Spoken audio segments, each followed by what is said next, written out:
Aditi Films and Music presents. आओ सबसे पहले हम डॉली सिंह अतः उपस्थित समस्त श्रोतागण के गोर लगी छी। आओ एही सावन के महीना में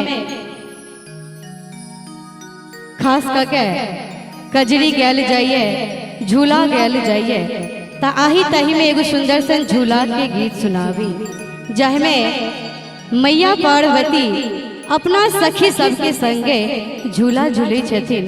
आवी सुनावी यही गीत के माध्यम से।